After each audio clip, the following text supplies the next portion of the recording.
Lagay ng ekonomiya, kalakalan, negosyo at iba pa. Atin ang alamin dito sa Ang Pilipinas Ngayon. Magandang araw. Narito na po ang Balitang Business.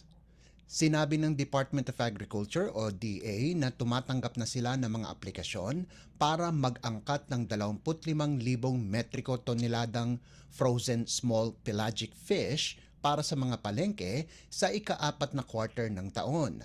Sa Memorandum Order No. 17, inilatag ng DA ang pamamaraan para makakuha ng sanitary and phytosanitary import clearances o SPCICs para sa mga inangkat na mga isda na darating sa bansa hanggang sa Enero 15 taong 2025.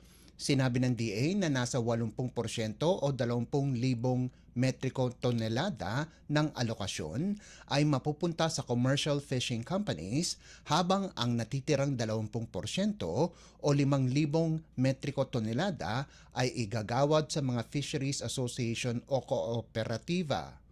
Dagdag ng DA, ang inisyal na 112 metrikong tonelada ay ibibigay sa mga commercial fishing company na katumbas ng 4 na containers. Inatasan din ng DA ang Bureau of Fisheries and Aquatic Resources o BFAR na iulat at pagsamasamahin ang lahat ng inangkat. Bukod pa rito, ang BFAR ay dapat ding hikayatin ang mga importers na iwasan na magbigay sa merkado na nakikipagkompetensya sa mga isda na galing dito sa bansa. Lagay ng ekonomiya, kalakalan, negosyo at iba pa. Atin ang alamin dito sa Ang Pilipinas Ngayon.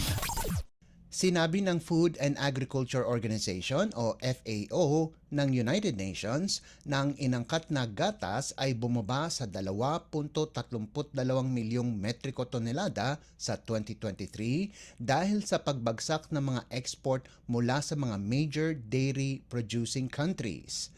Sa isang ulat, sinabi ng FAO na bumaba ang import sa 17.7% mula sa 2.81 milyong metriko tonelada noong 2022.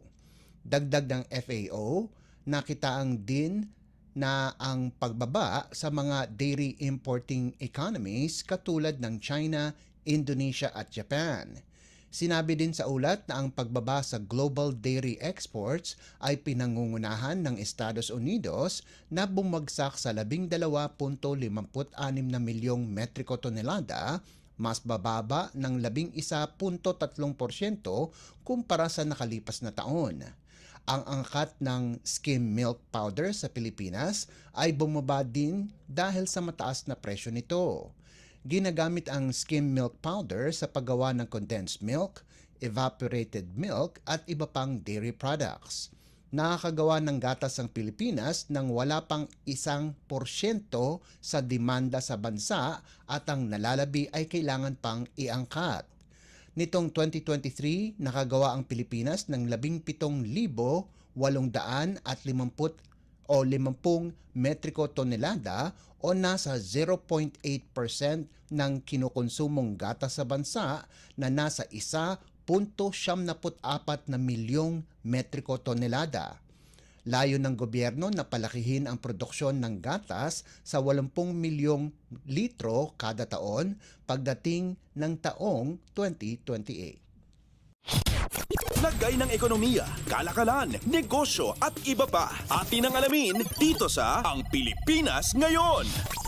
Pinalakas ng Department of Trade and Industry o DTI ang kanilang pagsusukpo sa mga retailers na nagbebenta ng substandard construction materials katulad ng bakal, semento, kahoy at salamin sa merkado.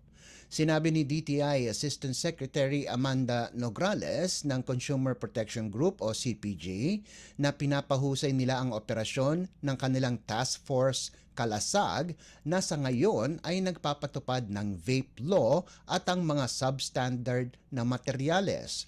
Pinunto ni Nograles na ang pagpapalakas ng kanilang kampanya laban sa pagbebenta ng ganitong produkto ay dahil malakas ang bentahan nito ngayon, lalong-lalo na sa paggawa ng mga bahay.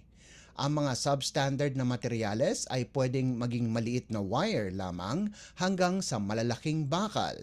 Sinabi ni Nograles na nakipagpulong si DTI Secretary Alfredo Pascual sa isang construction industry group para malaman kung ano ang nangyayari sa hanay ng konstruksyon.